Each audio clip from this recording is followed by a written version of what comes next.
Tantor Audio, a division of Recorded Books, presents A Woman of Valor, Clara Barton and the Civil War, by Stephen B. Oates, narrated by Laural Merlington. If I were to speak of war, it would not be to show you the glories of conquering armies, but the mischief and misery they strew in their tracks, and how, while they march on with tread of iron and plumes proudly tossing in the breeze, someone must follow closely in their steps, crouching to the earth, toiling in the rain and darkness, shelterless like themselves, with no thought of pride or glory, fame or praise, or reward. Hearts breaking with pity, faces bathed in tears, and hands in blood.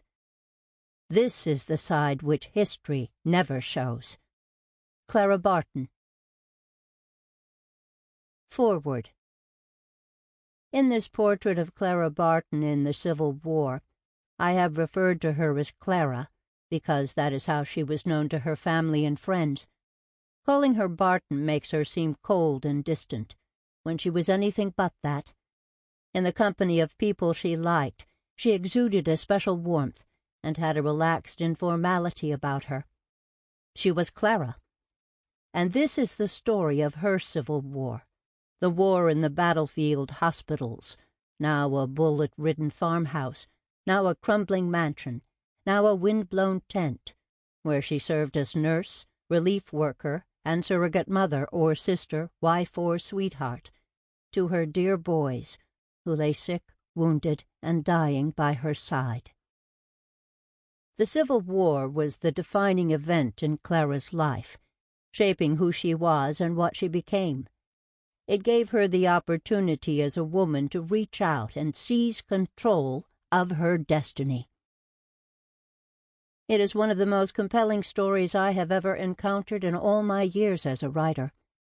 It has a tragic national context, a sympathetic and original lead character, a wartime love affair with a married officer, powerful friendships, and complex family ties, a sometimes antagonistic medical bureaucracy, obdurate male and female adversaries, plenty of battlefield action seen from a unique perspective, and a compelling plot.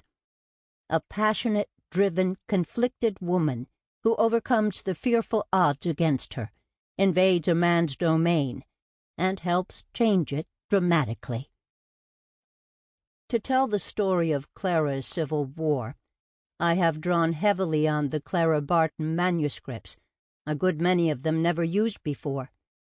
Because Clara was in the storm, because she served near the battlefield of Second Bull Run, on the battlegrounds of Antietam, Fredericksburg, and Battery Wagner, and near the front during the Wilderness Campaign and the siege lines of Petersburg and Richmond, I have tried to depict her in the swirling chaos of battle, to give some sense of what she experienced there and how it affected her, and to describe her important contributions to the Union war effort and to the liberation of her sex. This is, of course, a work of narrative nonfiction. Using authenticated details, I have tried to evoke Clara's wartime experiences through graphic scenes and images. I have tried to recreate a living woman in a living world, to simulate what it was like to be there with her as the war unfolded. How I came to write A Woman of Valor is a story in itself. For the past several years I have worked on a sweeping biographical history of the entire Civil War epic, one that attempts to capture it through the intersecting lives of a dozen central characters. One of them was Clara Barton.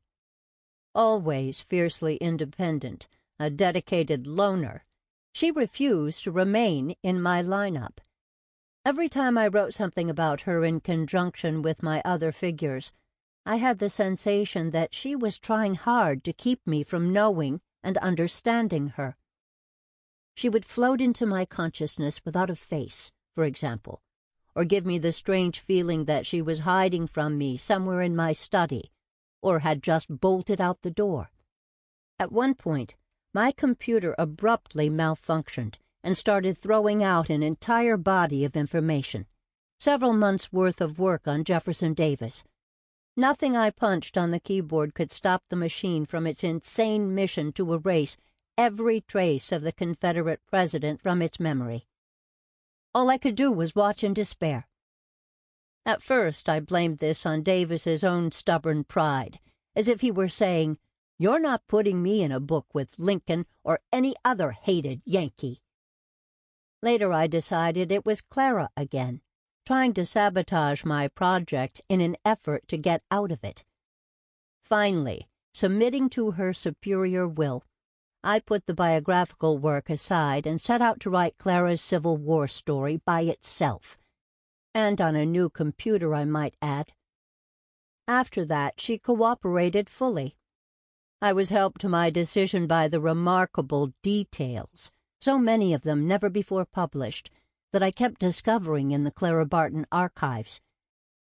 Now I have told the story Clara wanted me to tell, speaking in an empathetic voice that attempts to understand and capture her in all her complexity, all her humanity. I hope she is not too disappointed with the result. Part 1. The Search. Clara would never forget the day the Civil War first touched her personally. She was in Washington City, working as a copyist in the U.S. Patent Office, when she heard that something terrible had happened to the 6th Massachusetts Regiment in Baltimore. A riot, someone said. The soldiers had been attacked while marching through the city en route to Washington, and the survivors were due in on the next southbound train. Clara was indignant, excited, alarmed. She was from Massachusetts, North Oxford to be precise, and many of her childhood friends were members of the old 6th Regiment. She hoped to God none of them had been killed or wounded.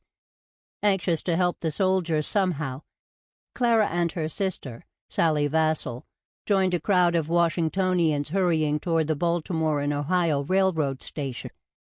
Clara walked with a resolute, flat-footed stride, her head erect, her eyes focused straight ahead. Her full name was Clarissa Harlow Barton, and she liked to point out she was the daughter of Captain Stephen Barton, a veteran of the Indian Wars in the old Michigan Territory. She was small, slender, and striking, only 5 feet tall, with silky brown hair parted in the middle and combed into a bun in the back of her head. She had a round face, a wide, expressive mouth, and exquisite, dark brown eyes. It was hard to tell her age. She looked to be in her late 20s, but was actually 39. She was unmarried by choice, and one of only a handful of women employed by the federal government in Washington. In the current crisis, she was an ardent Republican and patriot. "From the bottom of my heart," she wrote a cousin, "I pray that the thing may be tested, may the business be taken in hand and proved, not if we have a government, but that we have one." It was April 19th, 1861, 7 days after Confederate forces had fired on Fort Sumter in Charleston Harbor and plunged the country into civil war. Since then, the pace of ominous events was almost too much to comprehend. Lincoln called up 75,000 volunteers to put down the rebellion in Dixie. Virginia seceded and virtually joined the Confederacy, and a menacing rebel army was assembling south of the Potomac. Defended by only a few ragtag volunteer companies, Washington City seemed vulnerable to attack and was prey to rumors of impending doom. Telegraphic dispatches indicated that the 6th Massachusetts Regiment, the 7th New York, and various other militia units were on their way to save the capital. But the latest intelligence, the mobbing of the 6th in Baltimore, rocked Washington to its foundations. Shortly after Clara and Sally reached the railroad station, the train from Baltimore came into view with blasts of its steam whistle. The crowd cheered as the locomotive rolled into the station, belching smoke and ash. Sample complete. Ready to continue?